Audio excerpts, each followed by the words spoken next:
Good morning. How are you guys? That was the saddest woo I've ever heard. How are you guys? There we go. There we go. Okay. We are going to start off with taking up tithe and offering. So if I can get two children of God to help me, and I think Jeffrey wants to pray for it.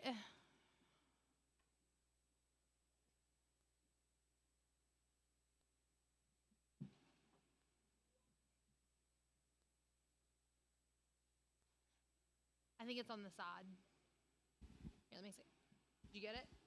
Okay. Jesus, thank you for tiny offering and bless us and amen. Amen.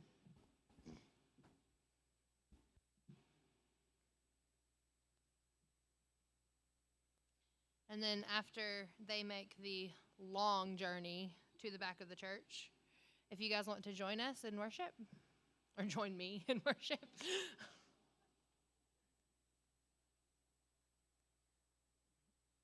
Do we have any announcements that need to be made? Nothing? No birthdays? Okay. All right then.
In the crushing,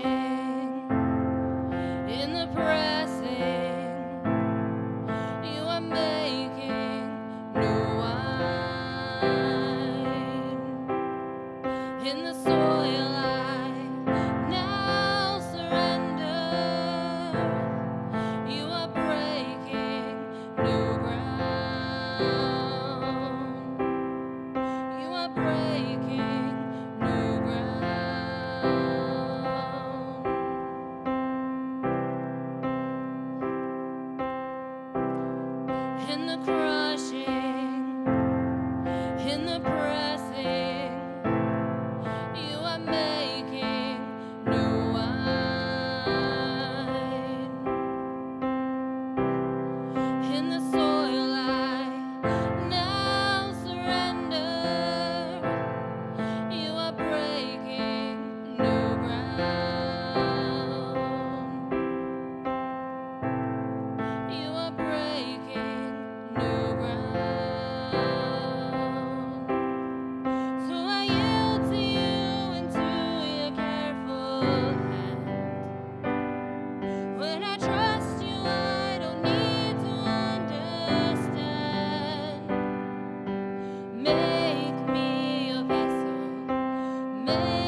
close like no other. I've known you as a father. I've known you as a friend. I have lived in the goodness of God. All my life you have been faithful. All my life you have been so, so good. Every breath that I am able, I will sing of the goodness of God. All my life you have been faithful. All my life you have been so, so good. Every breath that I am able, I will sing of the goodness of God. Your goodness is running after me. Your goodness is running after me. With my life laid down, I'm surrendered now. I give you everything. Your goodness is running after me.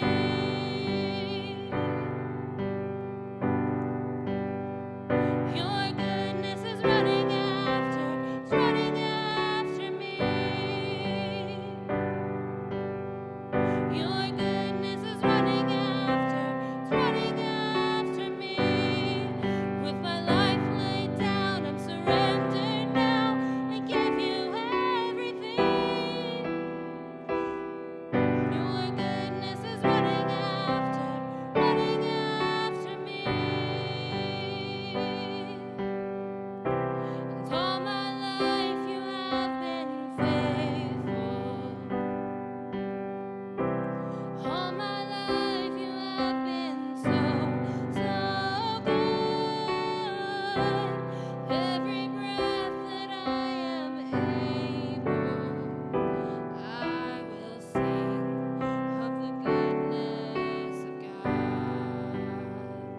Yes, I will sing of the goodness of God. Oh, I will sing of the goodness of God.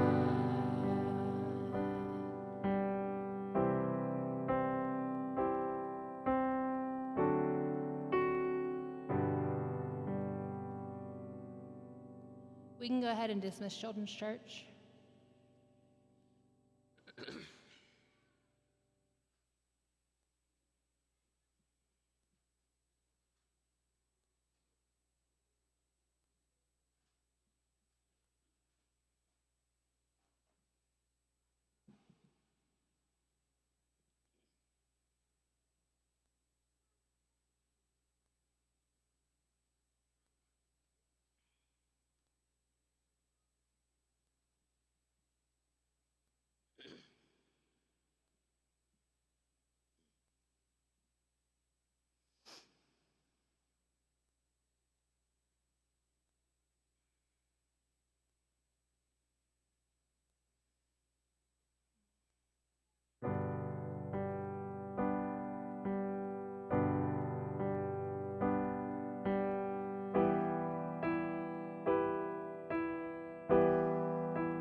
Hi, everybody.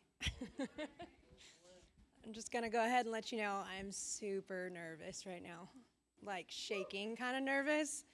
So, um, I've only done this once before.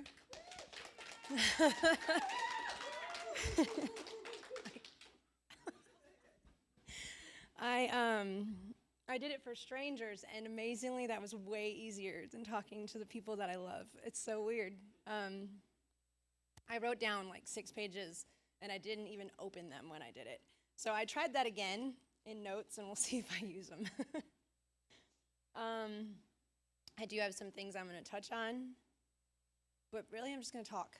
All right. I know some of you have heard bits and pieces. But I don't really sit down and talk about my life, like the extent of it. And going through,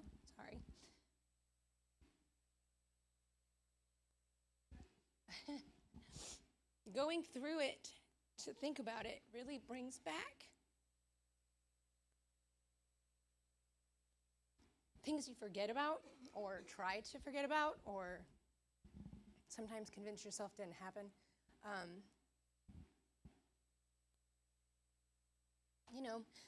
Emotions, situations. I stayed up a few nights just like can't sleep trying to think about things again that like I could change it for some reason. It's been how many years? I can't change anything I've said or done, but it brought back a lot of things. I just want to start off with 1 Peter 5, verses 8 through 9. Stay alert. Watch out for your great enemy, the devil. He prowls around like a roaring lion looking for someone to devour. Stand firm against him and be strong in your faith. Remember that your family of believers all over the world is going through the same kind of suffering you are. That's the thing. That's the reason why we're doing all this, right? Because we're letting each other know that you're not alone. Even if you may not have been through the same thing I have, I may not have been through the same thing you have, but there are bits and pieces that are going to remain the same. And it doesn't matter what you go through or how you process it, there are still emotions that we all share. There are still situations and things that we all understand. We may not have done the same drugs or been around the same people, but we know. You know what I mean? That path that's carved out, we've all traveled it. Doesn't matter which side of it you were on, you were still on that path. My childhood was actually pretty good for the most part when it comes to family. My parents were like the Brady Bunch, okay? My dad had 2 boys and a girl. My mom had 2 girls and a boy, and they met each other, fell in love, blah, blah, blah. Stuff like that had me. I'm the only one between my mom and my dad. So I'm the youngest of 7. All my brothers and sisters are much older than me. I was raised differently than everybody else. My parents are the same age as all my friends' grandparents. So I was raised listening to different music. I was raised with different speech in the house. I was raised under the belt, too, if you know what I mean. My mother was the disciplinary. My father was not. Therefore, my father, I did everything he told me to do. My mother, I wouldn't listen to for anything. My mom was raised from a young age till I think 9 is when she moved to Chicago. She was a tough woman, still is in her old age. She's a tough woman. But she would beat the daylights out of me when I was little, like that's all she knew how to do because that's what her mom did. She was definitely a firm believer in pick your own switch. She had boards with all of our names on it. She was very, you did this. And that was the threat when I was little. Like, it wasn't like, I'm going to spank you. It's, I'm going to pull your pants down in front of everybody at Walmart and beat you. That was her thing, I thank God, though, because my mom stopped at some point. I was little when she stopped. She made a decision. She didn't want to be that kind of mom. I remember being in Alabama, visiting my grandmother, and I did something wrong. I can't remember what I did. I think I went out into a field to try to pet a bull. So you know me with animals, okay? I was little, and my mom was really upset because I could have gotten killed, And of course, I'm like with my cousins. I'm like, come on, let's do this. It'll be fun. And I remember very well my mother chasing me around the house and my grandmother egging her on to beat me. And that was it. My mom was like, I can't do this anymore. she stopped, and it helped. It did. It helped our relationship, but I don't know. I don't think I was a bad kid necessarily. I think that's just a thing when you're raised in it, it becomes something you do. But my parents made choices not to do that, which in turn, having both sides of that coin made me very firm on I was not going to hit my kids. I wasn't going to. My parenting style was, firm, and my tone of voice and what I said, my daughter listened to me. It wasn't about physical anything. I was definitely daddy's girl. My daddy was amazing. He was funny. He was goofy. He was serious when he needed to be. He was the one all the kids loved. I used to get jealous because everybody wanted to play with my dad, and it's my dad. Like, yeah, that's my dad. What do you mean? It was just a good childhood at home. But my school life was completely different. I was that kid that I had gained weight when I was little, so I was the fat kid, and everybody made fun of me, and I had no friends. And I thank God for that now. I didn't then. I grew up on a farm, so I didn't like the fact that I couldn't ride my bikes with the kids in the neighborhood because I was too far away from everybody. I grew up on 10 acres, 9 acres, and nobody liked me, and that was fine. It wasn't fine then. It's fine now. I appreciate growing up in a distant place. I appreciate not being around people. I appreciate it now because it was beautiful. I found God when I was little, just sitting on the back second floor of a barn looking out into nothing. You know what I mean? And then there's birds that would fly up underneath because their nests were under the first part of the barn, and they would just fly in and out, and I would sit there and watch them under my feet. I mean, it was just a beautiful thing as a kid. But I would cry a lot because nobody liked me, because I got picked on. I remember my mom tried so hard to get the school to open their eyes to what was happening to me because it wasn't like normal picking on. They did horrible things like, they're just mean. Kids are really mean, and they can do some really cruel things. It goes beyond just like, ha, you're fat. They are mean, and they will do really bad things to other kids. And they don't need to learn it anywhere. I don't know. I don't know why they decided to really hone in on me like they did. It got to the points of needing to be taken out of school. It got really bad. It got really, really bad. The first time I tried, I didn't understand what killing myself was, but the first time I tried to kill myself, I was 9. And see, my sister had killed herself when she was 16. So I was raised in a house with this stigma instantly on suicide. You know what I mean? Like, my sister died, I was born a year later. You know what I mean? It was just a thing in my house. So I shouldn't have even known what it was at 9, but I did. And I think that's why I tried it. I don't know.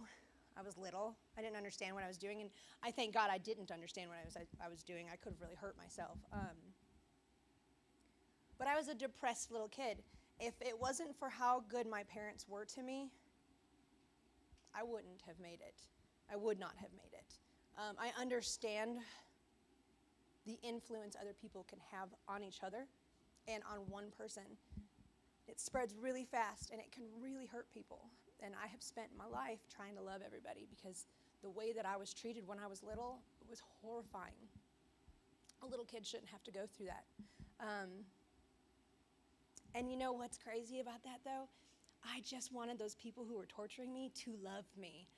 I just wanted them to just like me. And if they would have changed their mind and been nice to me for 1 second, I would have been like, there's those please. Instantly, that's how you become a people pleaser. It's so fast. What you do matters. What you say matters. How you react to people, how you treat people matters. And it starts young. I started smoking and smoking cigarettes and stuff when I was like 12 because I had to fit in. I wanted to fit in. I just wanted somebody to I just wanted to fit in. I just wanted to be something other than what I'd always been. And I was happy with who I was. Nobody else was happy with who they thought I was. So I just wanted to be somebody else. So I tried all of that stuff. The sneaking out, smoking my parents' cigarettes, and thought I was a bad kid, and it was cool, and, the stupid things that we think. Joe Camel was always on the TV, so, But there was, anybody in here ever been a new kid in school? You know, were you the new kids? Like, did your schools have that thing where when the new kid comes in, they're super cool for like the first year? Yeah, we had a new girl named Abby that came into school when I was in 6th grade.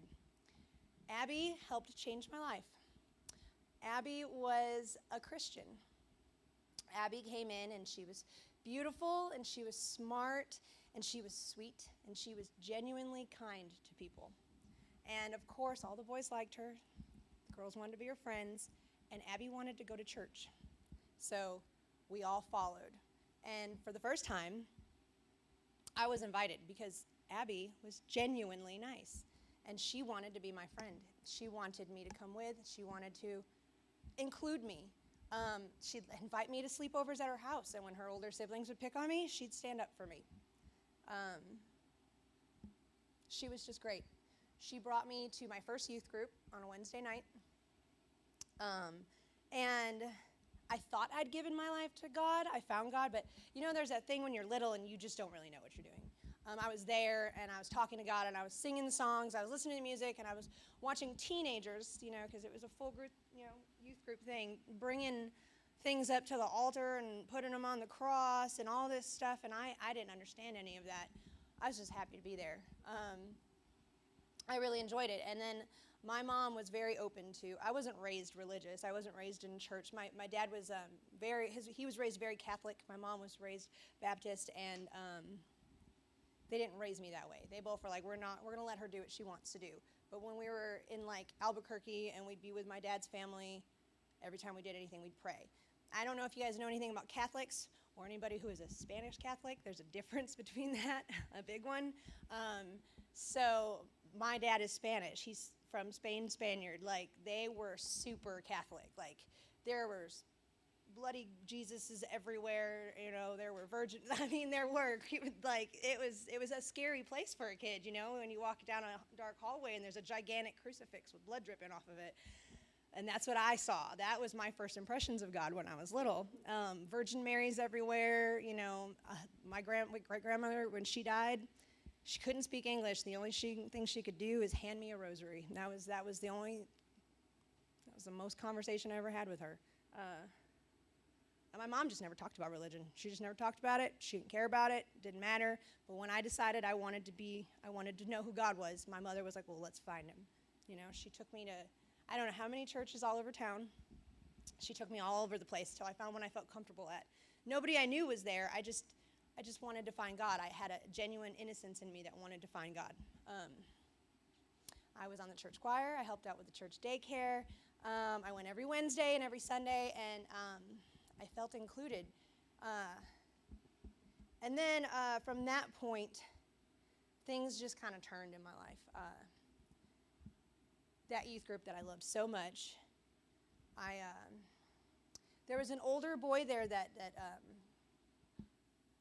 the simple thing is I got raped in church, and I decided I didn't want to tell anybody. I decided I was going to hide it from everybody. I was now not wanting to go into my youth group anymore because he was always there, and I just didn't want to do it. I just didn't want to, and I didn't want to tell anybody, so I had to keep going. So I'd just pretend like I was going, and I would go in, and my mom would leave, and I'd sneak out, and I'd go around the back. And at first, it was just me hanging outside of a church, but then, when you go wandering, you'll find things. So I started finding people, I started, like, getting in unknown vehicles. Like, I don't understand, looking back, I was running from a bad situation. I could have put myself in a way worse one by what I was doing. But I was doing that because this is the moment, and I didn't realize it until I started to think about all these things that I believe. I started to teach myself how to run. And I grabbed on to running from things, and I have held on to it, and I have perfected it over the next however many years. I would just run. I wouldn't talk about it. I wouldn't say anything, and I just got into trouble.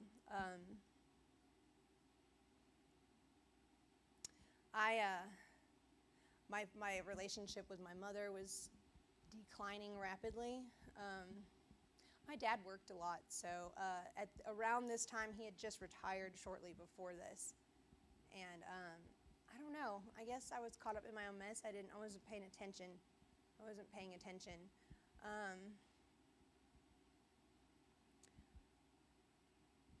But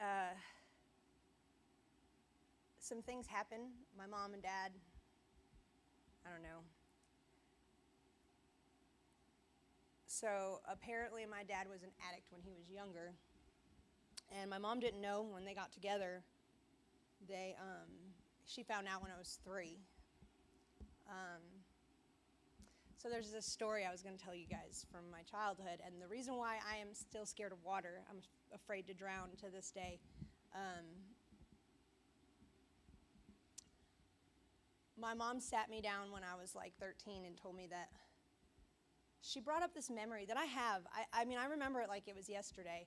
I was sitting in one of those little inner tubes, and I was floating around. We used to go to Vegas every summer, and I was floating in this inner tube, and my dad was in the water. My mom can't swim, and I remember her very well wearing a swimsuit with those stupid skirts.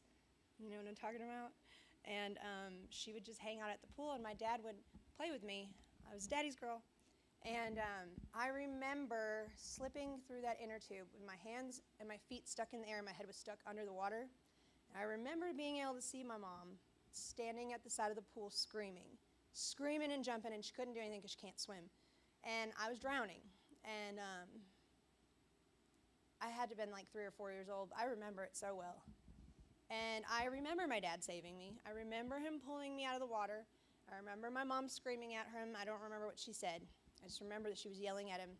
I remember she took me from him. And then I wasn't allowed to swim with my dad after that anymore. And I didn't know why. I was really mad at her. And even though I was little, I had this little bit of a bitterness to my mother because she took me from my dad. She took something I really enjoyed, too. Like, that was something that we shared together. And then she told me when I was 13, the reason why all that happened is because my dad was so high that he was literally floating on the water next to me, and I was drowning, and he didn't even know I was there. And all she could do was stand there and watch him float and me drowned, and there was nothing she could do about it, and she thought that was going to be it. And that moment, my perspective on my parents and my mother changed, and it taught me a lesson. And I have been trying to change my perspective on things my whole life since. Because, when you're little, you think your parents are superheroes. They are God. They are everything. And I realized a lot that my mother was protecting me. I changed my outlook on her and who she was. And our relationship changed for the better after that point. And I looked at my dad differently, not to say that I didn't respect him anymore or that I felt less for him, but I looked at him differently. And that was definitely the day I realized that your parents are human beings. They're nothing extra. They're nothing special, that we are all fighting. And that point on, my life was completely different because she told me this story because my dad had relapsed, and he was now full-blown IV, gone with the wind, spending our money, ruining the credit. We were in a bad place, and she had hid it from me for like 2 or 3 years till it couldn't be hidden anymore. My dad, I say all this because I really need everybody to understand that I know what it's like to be the family, and I know what it's like to be the addict. I know it from both sides of that scene. I hated what he was doing. I was way too young. I had come home and found my father overdosed before I was even 15. I had given him CPR.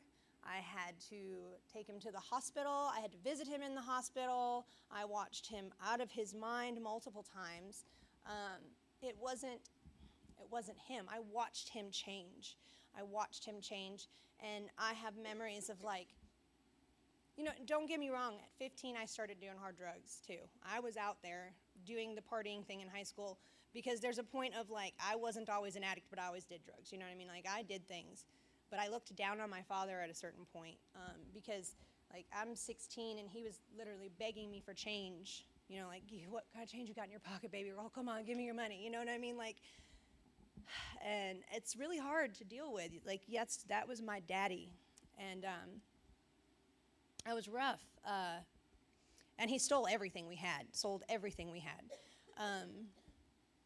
And actually, the first time I got in real trouble, I got in trouble for stealing because I was stealing food because we were so hungry because my dad had sold everything.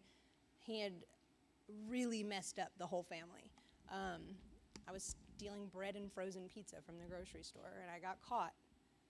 And that was my first, that was hard for my mom. I remember calling her from the police station, and she was crying like I didn't want her to know. I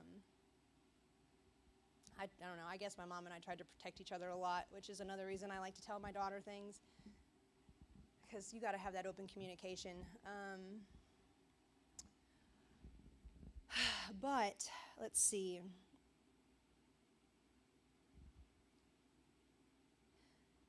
My dad's addiction really affected me in a lot of ways, which really makes me question how I became what I became, because I was really hateful towards it. Anybody that did it, if it came around, I was so against it. It was disgusting to me. I saw what it did, and I knew what it felt like. And my dad died when I was 17 years old. My dad actually died trying to quit, which I think I used as an excuse for many years not to, because he had heart problems. He was an IV drug user for a long time. He had heart attacks. He was up for a heart transplant. They wouldn't give it to him because, well, I understood that. What is he going to do with it? He's going to pump it full of drugs. So they wouldn't give it to him, and he actually had a coronary aneurysm. A part of his heart exploded on his third day of withdrawal. His heart could not handle it. He was done. And I still, to this day, I feel bad about the night I left. I went upstairs to say goodbye to him, and I looked at him, and he had fallen asleep on the couch, and I didn't know. My mom and dad had hid it from me that he was trying to quit. So I just thought he was nodded out, and I was like, psh, I'm not even going to say goodbye to him. He's out there again. And that was the last thought I had of my father. That was the last time I saw him. I had a chance to say goodbye to my dad, and I didn't. And he was trying to quit from me. But I didn't know any better. I just assumed, and I left. And I left because I was leaving to go party. And that haunts me too, like the way I looked at my dad. If I could have understood then what I understand now, because when he died, man, I was just like, why was that so much more important than us?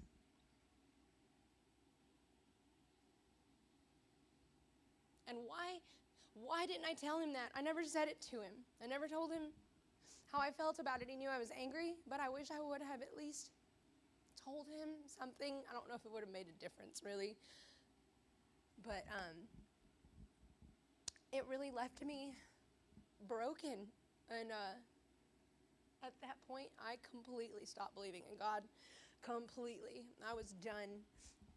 And the reason why I was done was not because I blamed God or was so angry with him. It was because I felt like if there's a heaven and a hell, my dad's in hell. Like, that's it. He's gone, and I'm never going to see him again. And then pretty soon, everybody that knows him is going to be gone too. And then that means the memory of him is going to be completely wiped out. And he was more than what he was. He was more than the bad stuff at the end. He was more, and I felt like there was this piece of him that should have lived on forever. And I just couldn't come to terms with the fact that the man that he was before he died, he would be in hell. So I just shut it all down. I shut it all down completely. And I have apologized to my mother so many times since then, because I just left her. Like, I was the only thing she had left, and I left. And I decided I'm just going to go numb myself, and I ran from city to city and partied for weeks and weeks and weeks. And I mean, it was to the point where I was hallucinating sober. Like, I just didn't care. I stopped coming home. I stopped going to school. I didn't care anymore. It just did not matter to me anymore. And my mom was worried. And this is a long time ago. This is no cell phones. That stuff that wasn't around. So when I disappeared, my mom's just sitting there like, where is she? And my mom knew what I was doing. So, and there was nothing that she could do about it. And then finally she was like, okay, I got to get out of here. I can't live in this town anymore. I can't live here with these memories. I can't be around here. I have a brother and sister in Knoxville, so she's like, okay, I'm moving to Tennessee. I'm gone. She really wanted me to come with, and I was like, what am I going to do in that hick place? I don't want to go to the country. Like, I really did not want to come here. I really did not. And I was like, I'm not doing it. So she packed up and she left. My brother came up and moved her down there, and then, and that was it. Like, I decided to stay, and about a year later, I found out I was pregnant with my daughter. And that changed my life, That changed my life, because, I don't know, I was a good mom. I was a very good mom. I loved being the mom to my daughter that I was, when I was being a mom, I should say. She changed everything. At that time, I was doing a little bit of everything, selling, doing whatever, and nothing really mattered, I guess. But I wasn't completely unhappy. I can't even explain. It was just a blank part of my life. But she changed it. The trees were greener, the sun was brighter. I quit smoking. I wouldn't even drink caffeine. I was just quit doing everything. I was ready. I was ready to have my family. I was ready to be a mom. I was ready to grow up. I was 18. I was done. I was happy. My daughter was born when I was 19, and she was amazing. She was beautiful. She was great. And I was a good mom to her for quite some time, for a very long time. Well, I mean, standing in how long she's been alive now, it's not been that long, I guess. But everything I did and instilled in her in those first 7 years was great. She still carries it. You can still see my imprint all over her. I know that's one of the reasons so badly I want another family, is because I know I have it in me so strongly, but I so ruined everything I had. I grew up in a town where high school sweethearts are a big thing. Everybody knows everybody. My daughter went to school with all the kids whose parents I went to school with. We all grew up together. And her dad was my high school sweetheart. I mean, we were together for like 5 years before we got pregnant, and then he cheated, and I was like, I'm gone. And I had this very set standard when I was younger. I knew who I was. I would not settle for anything less than what I thought I deserved. So I didn't settle. And sometimes I look back, I'm like, I wish I would have tried. I wish I would have worked harder. I just was so stubborn about things. I didn't work hard for it, though. I did not. I just was like, nope, I'm done. I washed my hands of you. Goodbye. And I left. And that's when I decided, well, you know what? I'm leaving this place behind. I packed my daughter up, and we moved to Knoxville. And at first it was good because, to be honest, I had started bartending and stuff the last year before. I was working like 4 jobs trying to, support me and her. And I had started drinking and dabbling in drugs again. So it was good that I left. It was good. I came here and I was sober for a while. I would go out and drink occasionally when my daughter was not in town. When she'd be visiting her dad, that's when I would go out and do stuff. But when my daughter was here, I didn't do anything. I was with my kid nonstop. That was it. That was my job. I was the mom, My daughter was my rock. She kept me solid. Everything I knew about myself that I could not stand, I changed for her so she wouldn't see it, so she could only see the best parts so that she could develop the best parts in her. Because I knew she was 100% me, and if I showed her anything that I didn't like, that she would absorb it. So I couldn't do that. And I had become a better person. I was happy. I worked. I made good money. I supported us. We had a good life together. And then I started dabbling again. Dabbling in things that I said I would never do. It started off real slow, and it took years for me to progress. But by the time she was 5 or 6, I wouldn't say I was an addict, but I had a habit. For sure. The next 15 years, though, all the butterflies are gone. You know what I mean? It's just, the next 15 years is hard. Everything went really fast in 15 years.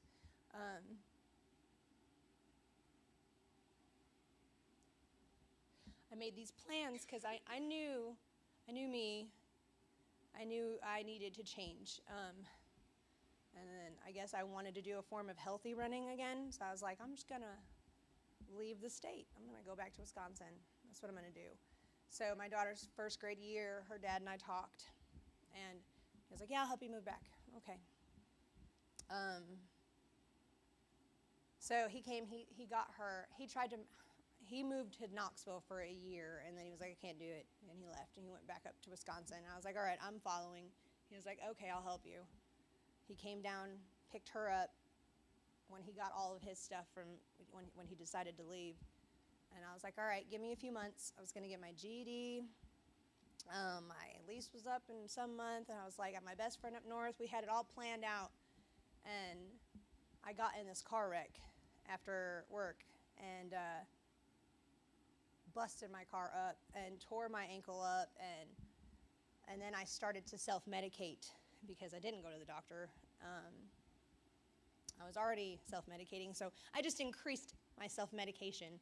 And it was really quickly how fast that went into I'm not going anywhere. I just kept doing more, and I stopped going to school because why should I try? I was working in bars, so it was like, all right, it's hard enough to find a ride to work and then home at 3 in the morning, let alone go to school in the morning too.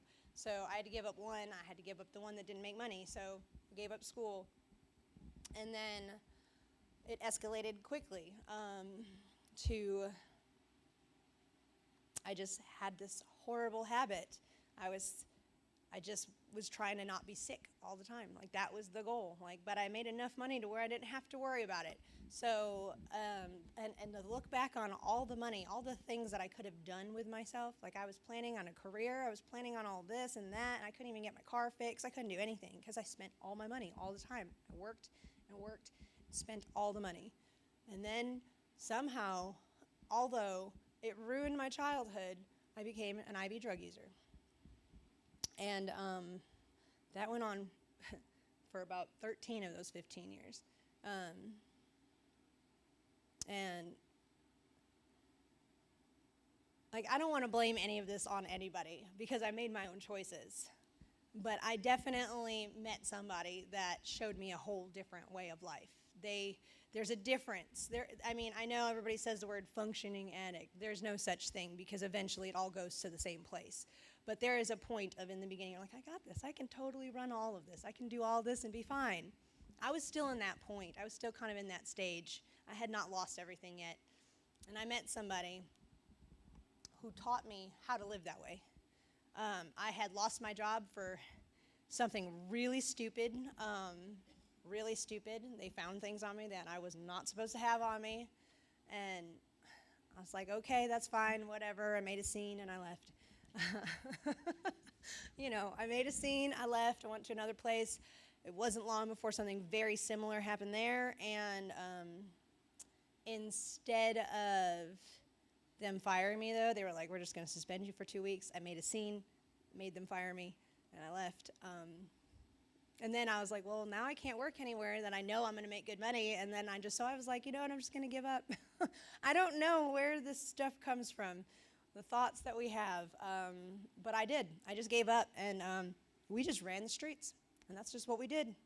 I wasn't the one stealing, but I definitely stood behind some people. You know what I mean? Like, I'm definitely the one that I helped every bit of the way, and I partook in every aspect of what their benefit was, and that's what we did. That's what we did. We'd run the rent up till they made us leave. We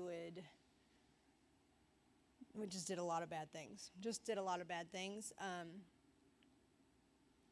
I feel really bad. I never asked my mom for anything. I never asked anybody for anything. I always took care of myself. If I couldn't take care of myself, I didn't do it. So I never broke that trust with my family. I never lied to my family. I don't lie to the people I love. So that's one of the things. If I'm going to hide something from you, I'm just going to stay away. You know what I mean? Like, I wouldn't talk to my mom because I didn't want her to ask. If she asked, I'd have to tell her. So I stayed away. I never asked her for money. I never stole from my mother. I never did anything like that.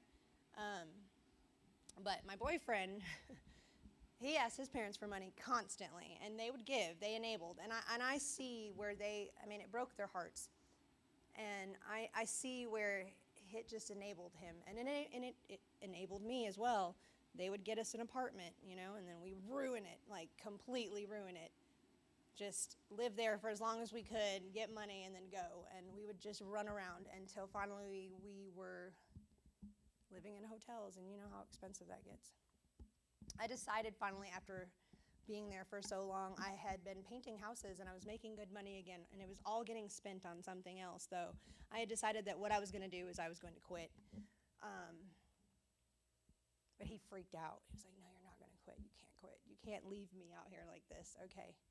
I had a dog, too, and I was like, I can't leave my dog. What am I going to do with my dog? I can't quit. Like, I can't go to rehab. I got a dog. At this point in time, my daughter, oh, man, I tell you, my dog, that was important. My kid wasn't anymore, but my dog was. I had dropped my kid. Excuses, it's just excuses. I'd tell myself, oh, I'm too high to talk to her. She's calling. I can't answer the phone. And then I'd be like, oh, I'm too sick to call my daughter. I can't call her right now, man. I'll just wait till I get something, and then I'll call her. And then I'd be like, oh, nope, too high. I can't call her, And my mom, I remember her leaving messages on my phone like, Mommy, why don't you ever answer the phone when I call? And then I'd go without a cell phone forever. So, and I'd call her occasionally, and I wanted that relationship with her. I was so ashamed, though, and she was little and she needed me, and I couldn't be there for her. And I knew every day that I woke up, every day I did what I was doing, that I was choosing it over her. And then that was just more fire to continue to do what I was doing, because I had to numb myself from the mess I've already made. So I just made a bigger one, and then I'd cover it up too. My beautiful little girl, man. And there's this point with kids too, especially when you're not around them a lot. When you talk to them on the phone, they're just like, I have nothing to talk about. So that would be like, oh, she doesn't want to talk to me anyway. But I had dropped her a long time before. I hadn't seen her. I saw her when she was 7. I saw her once when she was 9 or 10. That was it. I talked to her a few times a month, then it was like once a year, once every 6 months. The last time I spoke to her, she was 13. It was her 13th birthday, and I made her another promise that I wasn't going to keep. Made a lot of those to her. I didn't make them to anybody else, but I made them to her, but I meant them. Like, I wholeheartedly wanted to do what I was saying to her. I really did. Her dad didn't know I was on drugs. She didn't know I was on drugs. They're in Wisconsin, so they had no idea what was going on, and I don't know. I hid it for a long time from people until I just got out there. There is no hiding it. So the hiding for me was just running from everybody. Nobody knew where I was. I just met new people. I just ran away. It was gone and done. When I decided I wanted to quit, it wasn't even really that I wanted to quit. It was that I had nowhere else to go, and my mom was really big about me not staying with her, and she knew I was bad. She knew I was bad. I was like 87 pounds. She was like, listen, you can just stay here. I had nowhere to go, ran out of money, so no hotels. She's like, you can bring Brody. So I stayed with my mom. I was painting houses. I'd go to work in the morning. I'd come home. I'd work on her house too. And one day she looked at me and she said, you're not doing anything like your dad was doing, are you? Well, there it is. Okay, now it's over. Now it's over. So I just, being me, I was like, yes, Mom, I am. And then I told my mom a lie. She asked me if I was doing it the same way he was doing it. And I told her no, which she found out a couple days later that wasn't true. And she asked me why I lied to her. And I said, well, I broke your heart once in a matter of 5 minutes. I wasn't going to completely kill you.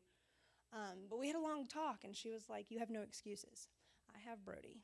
You're going to go to rehab. We're going to figure this out. And then that's where, if anybody knows the experience of looking for rehab, when you have no insurance and no money, it's not fun.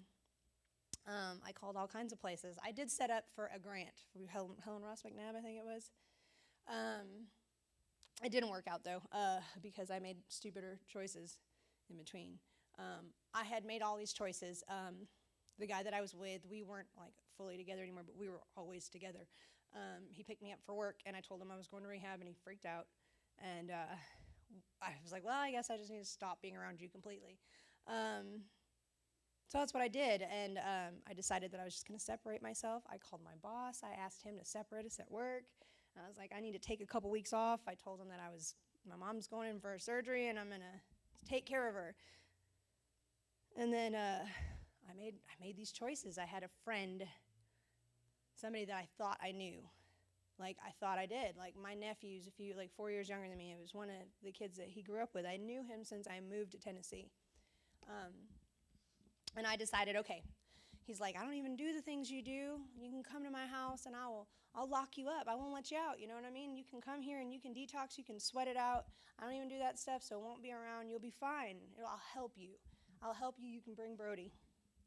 And so I was like, that dog, that's the big thing. That dog is the big thing. I miss him so much. I decided to do that. My mom was like, you can do this, baby. You're going to do this. And I was like, I'm going to do this. This is going to happen. I'm really going to do this. But I wish I could say that that's what happened. But out of all my time and all the bad things that I've done and all the bad things that have happened to me, that last 5 years was the worst time of my life. A lot.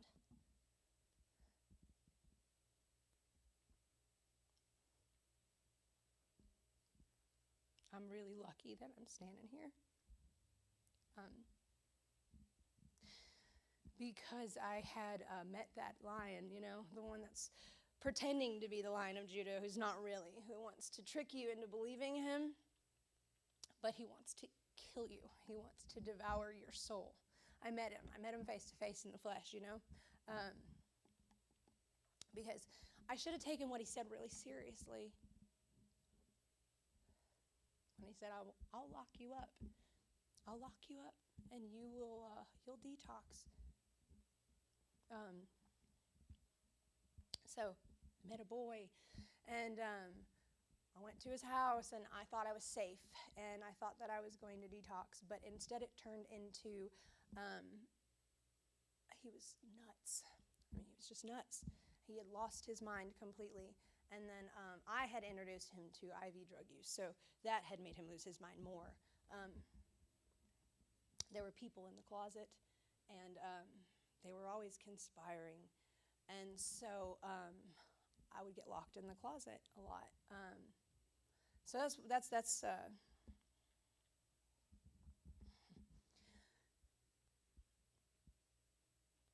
he had made the decision that I wasn't going anywhere. So he locked me in a room, and he would leave me there for days and days at a time. And he knew I was an addict, and he knew that I would get sick, and he used it as a form of manipulation, and he used it against me to get me to do anything that he needed me to do. So he would keep me sick, and he would tie me up in a room, and he'd leave me there, and he'd come back when he felt like it was necessary. He'd let me come out occasionally, and if I said anything or if I did anything, then he would beat me, and then he'd tie me up and put me back. I don't know if you guys are familiar with Knoxville. It was on the east side of Knoxville. It's not the best neighborhood in the world, So when he got really upset with me, there was a thing where he would drag me outside naked and put me outside the door, and he'd lock it. Because he knew if I was naked, I wasn't going to go, and I wasn't going to try to find help. I'd just sit there until he told me I was allowed to come back in. The mental things that he did, the mind games and the manipulation and the things that he did, I didn't know other people could do things like that. I didn't know that people were capable of the kind of things that he would do. And I dealt with it, and I know this might sound crazy, but there became a point where, like, he didn't have to beat me to get me to do anything anymore. He would just be like, get stripped down and get outside, and I would do it, because I knew what was coming if I didn't. So what was the point? And he he would just torture me until I was just the completely submissive, mushy nothing, and I would just take it. And I would pray. He used to let me read a Bible, but he took it from me. And he used to tell me that I was the closest that he'd ever get to God because God sent him here. Like he believed very wholeheartedly that there was something in his head that was beyond this world. And I almost don't deny that. Like, I don't think that he was wrong.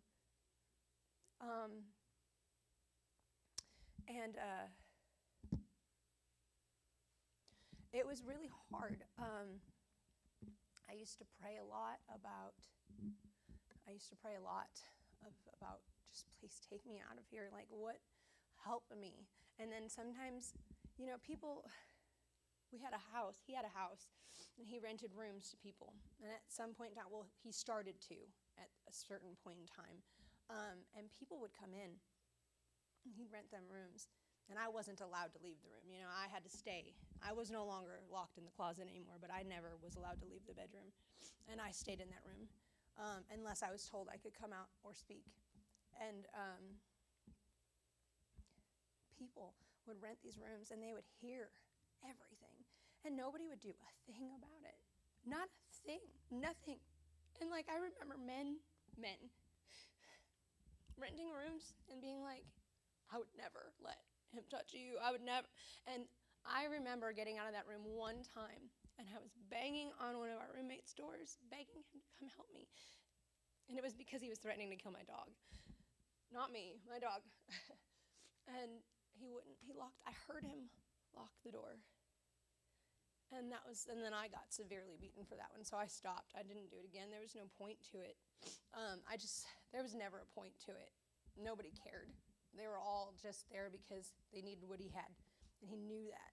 They needed a place to stay. He would rent cheaply to people that really needed something, and then he would also deal with them. You know what I mean? And that's all it ran off of. It did not matter.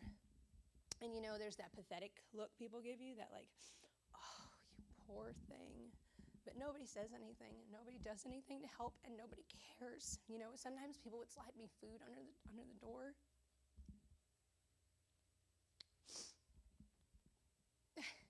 And the thing is, if I ever got caught taking it, I got beat really badly for it. So I just didn't do anything. I don't even know how he trained me to be that way. I had no contact with the outside world at all. I got really tired, And then one day we found out I was pregnant. And he never took me to the hospital, and I stayed in that room the whole time until I went into labor. And then he had to take me to the hospital. I was high the whole time anyway. I mean, that baby is so lucky that nothing bad happened to him. He was born 5 weeks early, and he was 4 pounds. And other than that, he was healthy, I was so worried that he was going to hurt that baby. Honestly, he didn't beat me hard when I was pregnant. He only hit me 3 times, knocked me over a couple times, locked me in a different room, and he would feed me. He would let me eat, though. That was about it, though. And there was this little part of me that was like, this baby's gonna be born, and I'm gonna tell everybody. I'm gonna be in the hospital, and I'm gonna tell them, and they're gonna take me out of here because I have this kid, and the state's gonna help me, and they're gonna put me in a place, and they're gonna do this, and I'm gonna be able to do this. I can do this. I'm strong enough to do this, and I was convinced that I could do that, right?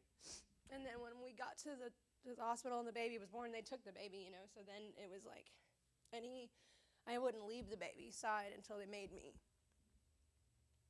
And I really wanted that baby.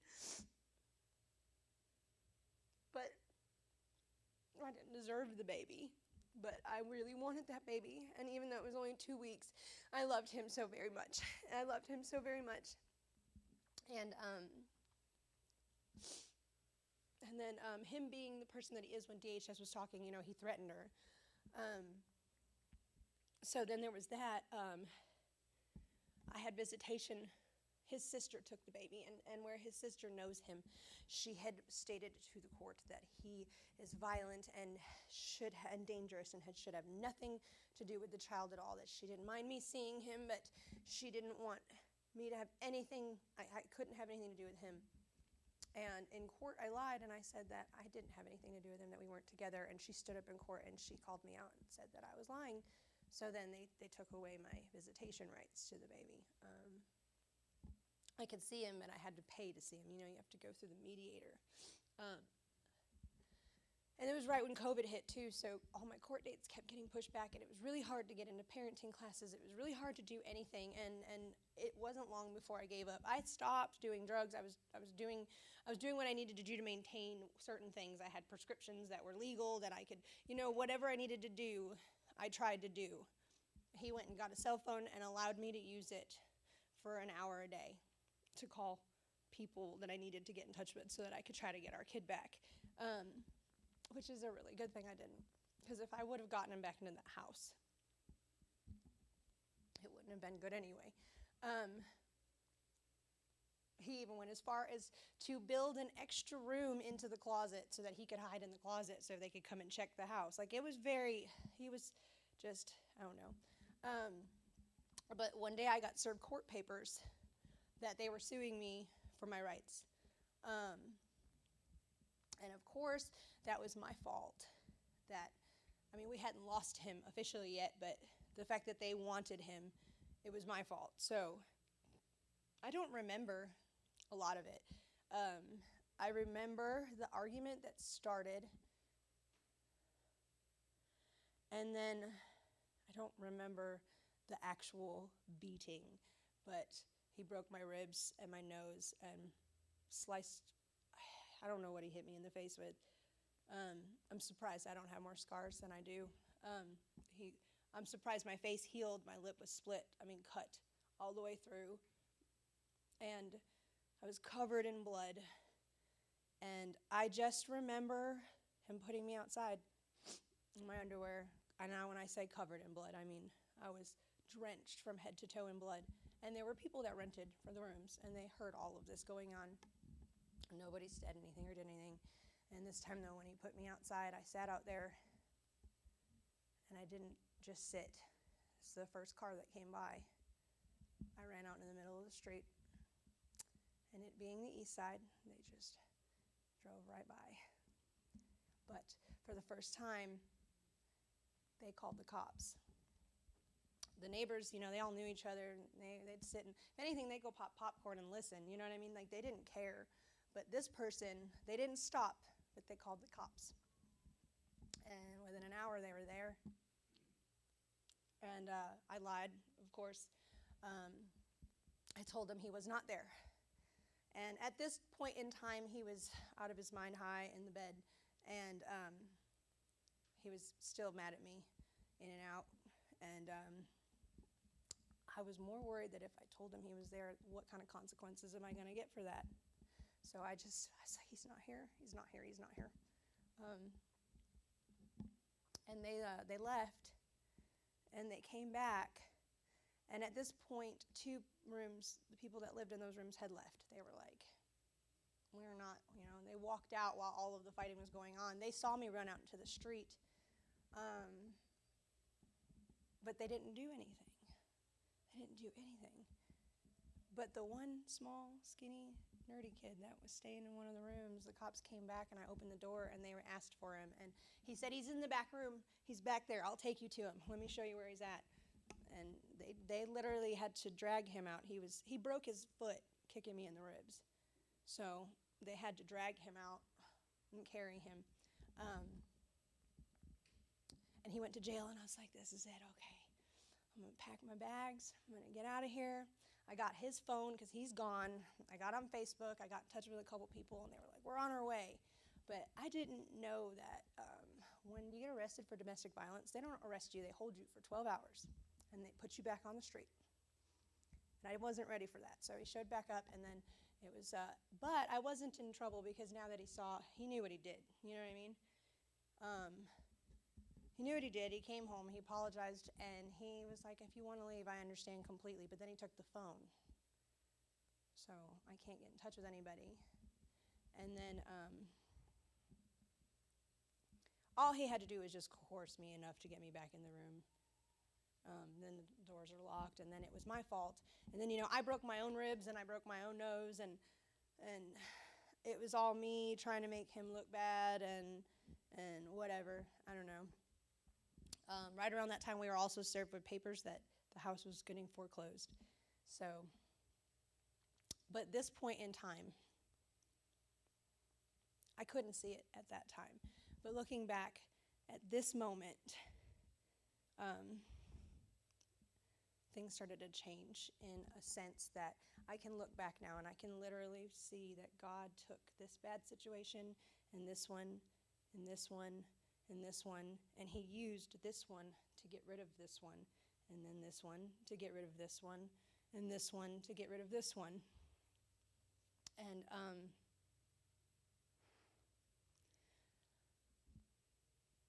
I went to court for my son, and they closed the case. My dog died the same week. We lost the house 2 weeks later.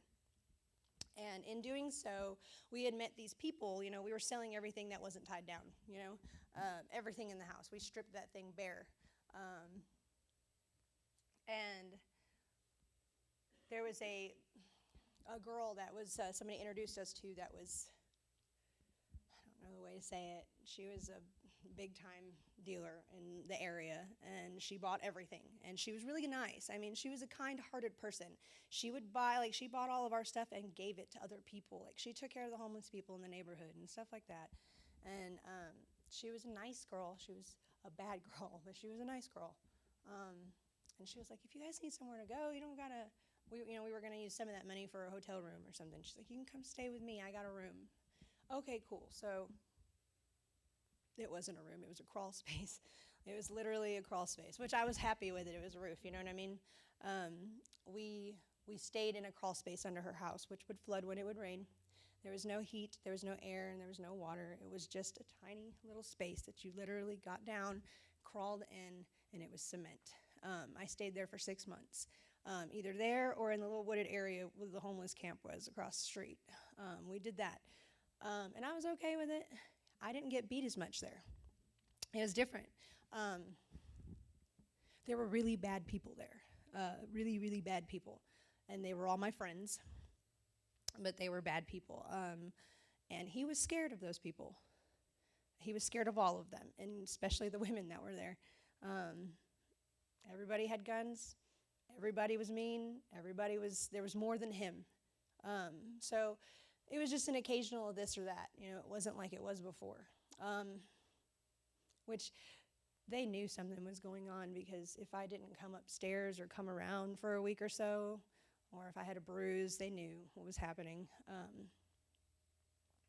There was one night in particular, he came up, and I had been cleaning her house because, see, I couldn't take care of my own kids, but I would take care of her kids while she handled business, and I would take care of the house and then go back to my crawl space, and she'd take care of me. And there was one night I was talking to somebody after I'd been up there for I don't know how many hours cleaning, and he saw me, and he drugged me back to the crawl space, and he beat me, but he'd choked me a lot, so I learned how to counter a chokehold. I learned that from him, and I did, and it made him very angry that he could not make me pass out. That's what he liked to do, make me pass out and then beat me when I couldn't, when I was asleep. And he couldn't do it, so he held his hand over my mouth, and he pinched my nose, and I couldn't breathe, and I was suffocating. He was holding me down, and I was panicking. When you can't breathe like that, you can't not panic. And he kept telling me that if you'll just calm down, I'll let you go. If you just stop, I'll let you go. And I couldn't tell him that I would if he'd let me go, because I couldn't breathe. I couldn't talk. I couldn't do anything. And he finally let me go. And I just remember sitting there. And I didn't scream, and I didn't look at him, and I didn't make a fuss. I just sat there, and I realized that he's going to kill me. That's all the things he'd done to me, everything he'd said to me, the mental things, the physical things. That was the moment I knew he was going to kill me. It wasn't going to be on purpose. He didn't have the guts to do that. He wasn't anything but pathetic, and he took it out on me. But he was going to kill me on accident. And this is where I was going to die. I was going to die underneath a drug dealer's house by the hands of a man, a boy pretending to be a man. And I realized that I had hit complete rock bottom. Like, this is it. Like, this is it. My daughter's going to get a call one day. I haven't heard or seen my mom in how many years, and this is where they found her, and this is why, and this is how. And I was like, this can't happen. Like, I don't know what to do anymore. And I didn't think I was praying, but I guess I was. I was talking to somebody. I just sat there in myself, and I just thought. And I was like, I got to do something, or I got to die now. Something's got to give. Like, I don't understand what to do anymore. And it wasn't like 2 weeks later. I don't know. She got fed up, and she looked at him, and she looked at me, and she said, you have 20 minutes to pack a bag and get out. If you come back here, I will kill you. And she looked at me, and she said, you can go with him, and you can continue what you're doing with your life, or I'm giving you a real chance. You can stay here with me, and he will never touch you again. So he left, and I stayed. And she had like 8 guys around me at all times, outside the door, outside the house. Nobody could get to me. I was completely protected. For the first time, I felt safe around a bunch of people who were not safe. And I do believe that God used that. I do believe that he took that. He took the position I was in. He took everything the enemy put in front of me to hurt and destroy me, to worsen my life, and he used it to get something horrible out of my life. That kid tried to come back. He tried to do this. He tried to do that. He made threats, but he never did. He never did. And then, like maybe a month later, the DEA raided the house. And they came in, and they were like, we're not here for you. You know, like, they're like, she admitted to everything. She was like, yeah, I'm in trouble. Like, there's no denying this, so here you go. And they needed nothing from me. They were like, you don't belong here. Do you want help? Do you want help, like real help? Because if you want help, we'll put you in a rehab right now. I was like, well, let's do this. And now I'm scared to death because I'm like, oh my gosh, did I really just say that? But what am I supposed to say to the DA when they're looking at me? I was like, yeah, I want help. Yeah, let's do this. And they took me to the back of the parking lot, and they called that Amber girl, that Lifeline coordinator in Sevier County, because Knoxville won't help you do anything. But Sevierville, they had a little bit of a setup, and she came out with somebody from the hospital, and they drove all the way out to Knoxville, and they picked me up and behind the house in the back parking lot because they were doing something with the house. They said, you got 10 minutes to pack a bag. You know, I really, really put a lot of meaning and wealth on my belongings. Not because it was a materialistic thing, it's because I earned it. I worked really hard. I was one of those kind of girls. Like, I did everything myself. No one took care of me. I took care of me. So it was really important that stuff, it showed where I'd been. It showed that I did. Like, it still was something proving to myself. So leaving everything behind was a really big deal to me. And when they were like, you have 10 minutes to pack a bag, my first thoughts as an addict wasn't to pack a bag. It was to find something in that room that I could, you know what I mean? Like anything, because this is it. What am I going to do? So I packed a bag quickly. I left so much behind. I left everything. I lost everything. And they took me to a 5-day detox. They paid for a taxi. They even gave me cash. You know what I mean? I'm still on the east side. Like, they gave me cash. I could have just took off, done whatever I wanted to, but I didn't. I went. My mom was like, I'm so proud. My grandmother had just died, and she'd been praying for me. She was super religious, you know. She'd been praying for me. Something would change, and my mom cried and said, I've been praying. And I went, and I was happy about it. And then I decided I had a plan. They had it set up. It was paid for. I was done. Like, I could have changed my life right then and there for the best. I was going to do the 5-day. I went to CCS, a 28-day program. I had a bed at Mending Hearts lined up. I was going to do the halfway house thing. I was going to change my life for the better. I'd reached out to my daughter's father, told him what was going on, told him the truth. He was like, I knew something was up. I mean, I've known you since you were 13. You know, like you disappeared. I knew something was up. But I did good. I went to CCS. I did read my Bible. I did lead NA meetings. I did good. It was great. I woke up every day extremely happy because I thought I was going to die that way. I knew I was going to die that way. I had become comfortable in the fact that I was going to die that way.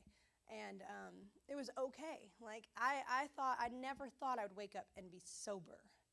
I've always been sick. Like, you know what I mean? Like, it's never, I didn't think I'd ever not need to do something again. And I woke up and I was sober every day. I got to walk outside and I got to feel the air, and I'd just walk in the grass. I'd do cartwheels for no reason. Like, it was just a great feeling. And then I made stupid choices again. Because, you know, God will pluck you out of some bad places. But there's that little thing called free will that you have. You still have to make the right choices. He'll put the good things in front of you, but you still have a choice to choose them or not. And I had that thing where I thought, I have this under control. I've got 32 days sober under my belt, and I am so good. I know this is what I want. I knew it with my entire heart that is what I wanted to do. And so I went out, and I had overdosed in 6 hours after I got out of rehab. They had to bring me back. That next month was rough. I didn't even make it 30 days on the street. Didn't even make it 30 days. I overdosed 8 times, maybe more, but I know of 8. But I'm still here. Like, I'm still standing here.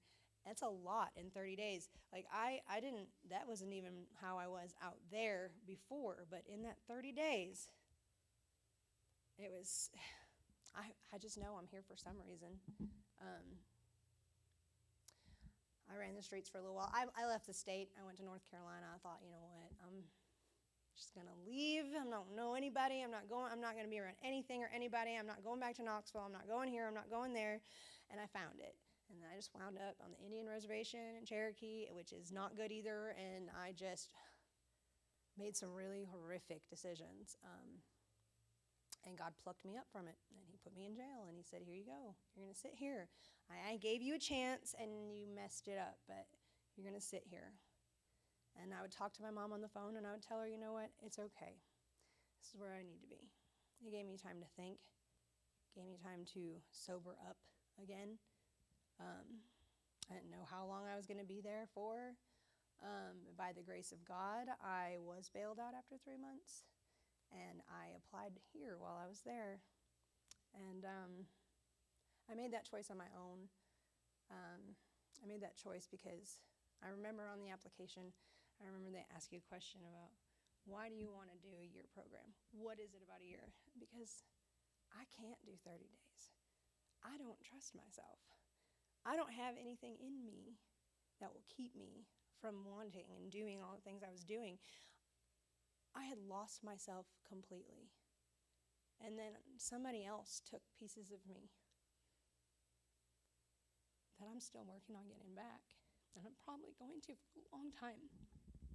And I don't have anything in me to keep me going because I really knew I had it under control. I really knew that this is what I wanted. I really knew that I was going to make it. I didn't even make it 6 hours. So I need to be somewhere that I can sit still. And I wanted it to be faith-based. I remember I thought about a faith-based place when I was trying to get a bed out of the 5-day detox, and somebody was like, don't go to a faith-based program. It's so hard. You'll never make it. And it scared me. It did. It scared me. And the no smoking thing, too, that scared me, so I avoided it. And I do believe if I wouldn't have avoided it the first time, I would have made it the first time. This place gave me God. I knew God. I've been through it with God. But this place gave me, no, it didn't give me God. It gave me back to God. You know what I mean? He has me again. This place saved my life in more than one way because it's not just the place. I know some of the stuff is like, what? Especially in the beginning. You're like, what? Really? Again? Like, I've written a lot. I've written a lot. But I know my word. And I can still learn my word more every day because it's never ending. But that's what I need. I need the never ending journey because I have trained myself to be on a never ending hill that goes down. I want to start going up. And what's up? You know? He has brought me from places that I've told some of the girls this story of I remember being in that house, and some people have told me it was the drugs, but it was not. I remember sitting on that bed and being alone in a room because I wasn't allowed to leave it, and I had a light up here, and I would sit there and I would just draw for hours because I couldn't do anything else. And everything was dark, and the room got really dark, darker than it should have been, except for where I was. And although I didn't see it, I could feel it. It was like there were wolves just pacing from one side to the other, back and forth switching, watching me. I couldn't see them, but I could feel them. I know they were there. I felt it. It wasn't the drugs. It was definitely evil in that house. And I felt it, and it watched me. And the feeling I got was like it was waiting for me to let that last wall down. The moment I gave up, like really gave up, because I never gave up through it all. There was always some piece of me that was like, no, there's something in you still. You're still here. You're still alive. You've got to move forward. This is all going to end someday. One day someone's going to rescue you.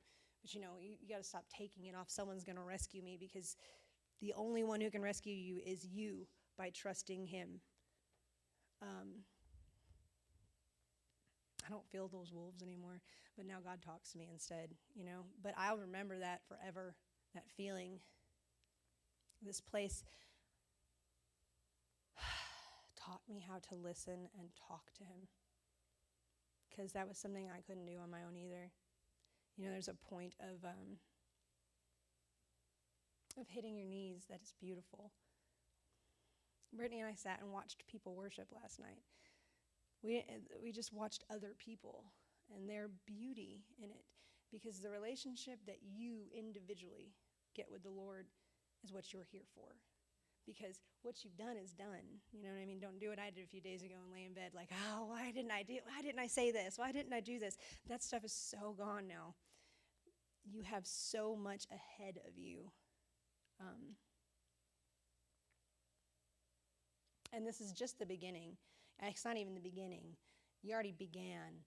You have a really long road, but it's a better road. It's a tougher road, but it's nothing compared to what some of us have been through. If you really think about the worst time of your life, how hard is this right now? I mean, we've all been some really low places mentally, physically. This is our beginning. This is our start to heaven. Take it and run with it. Some people didn't make it.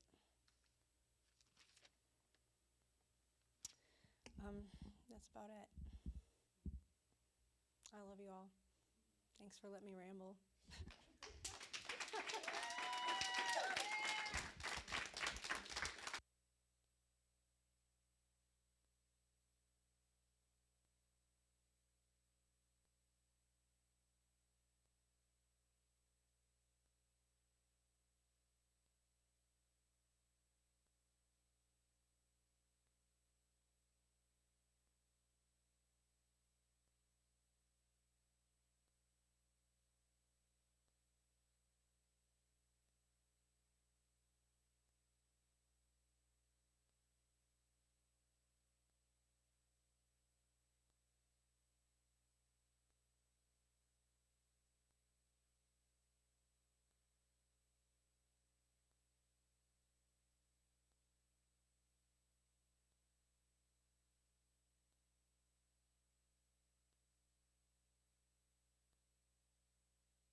Thank you, Sheena.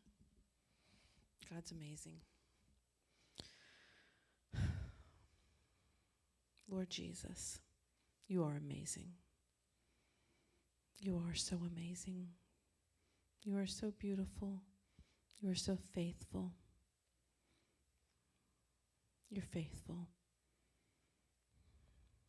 There's nothing about you that isn't beautiful and faithful. Lord, we thank you. We thank you for our lives. We thank you for the destiny before us. We thank you for you, that you are our destiny. Thank you, Lord, that you've shown us that these poor choices just aren't poor choices, but that it's holding hands with something that has a face and an agenda and a heart to kill us. And that, Lord, you enable us to make the right choices. That's what your Holy Spirit's for. It's an enabler. It enables us to ride upon this world and not become victim to it, Lord. Lord, you've overcome this world, and you're calling all of us to come and join you. Thank you, Father, for your faithfulness and your love toward us. Lord, let our lives reflect your love, your purposes in us, and that we should not live a wasted life. Thank you, Jesus, for everything. There's no greater God. You are so beautiful. Thank you, Lord. Amen.